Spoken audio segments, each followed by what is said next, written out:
কথা একটা মনে পড়ছে, কই এলাই হাওলাত নেওয়ানোর সময় আব্বাডা হনের বাহি থাকে বাইনাওয়ালা তোর ভাবি আইয়ে যায় অবস্থা হইয়া রয়েছে, নমুনা খুব খারাপ। যে কোনো সময় অ্যাক্সিডেন্টের খবর শুনবি, মসজিদের মাইকে আওয়াজ শুনবি, তাড়াতাড়ি কয়টা টেহা দে তোর শাশিরে কিন্তু ডাক্তার দেখাই আনি।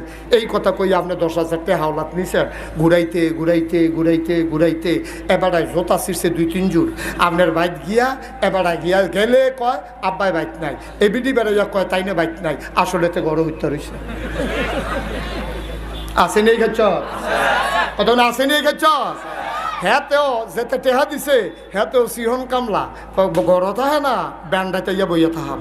তে ফজরের আগে দিয়ে ঘরের দরজাত গিয়ে বইয়া রয়েছে, কুদ্দুস গেছে বাইক নিও, অহংকার কইতে পারে না বাইক নাই। তে ঘুমের তো হইতে উঠে না, তে মনে করছে কতক্ষণ বইয়া থেকে তো যাইব গে, হ্যাঁ তো আজ যা ডিব্বার ভিতরে রুটি বানাইয়া লই আইসে খাইয়া যে ধরা বাচ্চা।